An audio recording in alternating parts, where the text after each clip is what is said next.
This is Penpoint, your source for the latest news.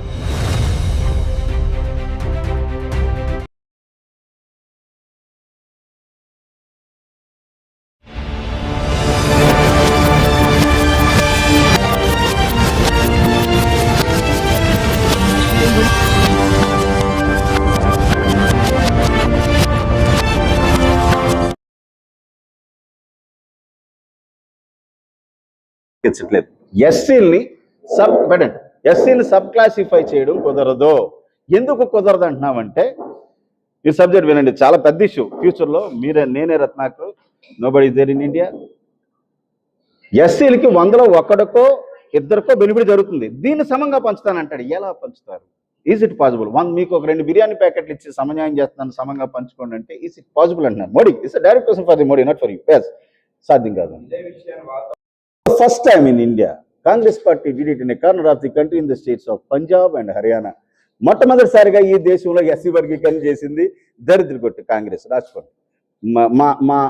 మాలలంటేనే Congress, Congress అంటేనే మాల. పంజాబ్ హర్యానా రాష్ట్రంలో చేస్తే దాన్ని తీసుకొచ్చి మన విజనరీ చంద్రబాబు నాయుడు గారు 2000లో చట్టం చేశారు, ఎస్సీలను వర్గీకరించవచ్చు అని.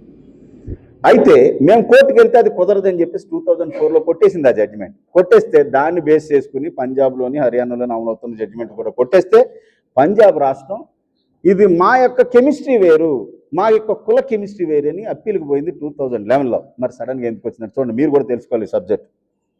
వాళ్ళకు ఉందే, ఎవరి ఓన్ ప్రాక్టీసెస్ వాళ్ళకున్నాయి. మనం కలిసి ఉండమని చెప్పట్లే, నువ్వు ఇచ్చేదంతా విభజించడం ఏంటని అంటున్నావు. అదనమాట. ఓకే, నువ్వు divide me nature amount of what ever it is, how can you distribute equally? సరే చెయ్యి, ఓకే, కాదంటలేదు. చంద్రబాబు మంత్రి పదవి ఎంత, కమ్మోళ్ళు ఎంతమంది ఉంటారు? 3% ఉంటారు. పవన్ కళ్యాణ్ గారికి ఇవ్వండి, ఒక 1 year పాటు కాపు సామాజిక వర్గం చాలా పెద్దది. అచ్చెన్నాయుడికి ఇవ్వనండి, బీసీ సోదరులు, ఆయన కూడా సాటిస్ఫై అవుతాడు. మనం ఎవరికి వద్దంటలేదు తమ్ముడు. నువ్వు 1 మంది ఒకరికి ఇచ్చేసి పనిచేస్తానంటే ఎలా కుదురుతుంది అంటున్నావు. మనం యూనిటీ కోసం మాట్లాడేది. I speaking about the shares. అంతే. ఈక్విటబుల్ డిస్ట్రిబ్యూషన్ అంటే అన్నింటిలో ఉండాలి.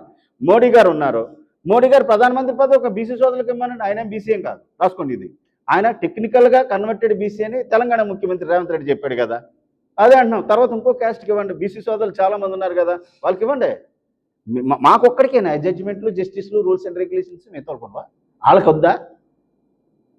It's not democracy. Is it an autocratic? What is that? మోనోక్రసీ? ఇదేమన్నా నిరంకుశ రాజరికమా? ఎవరు చెప్తాడు? రైట్.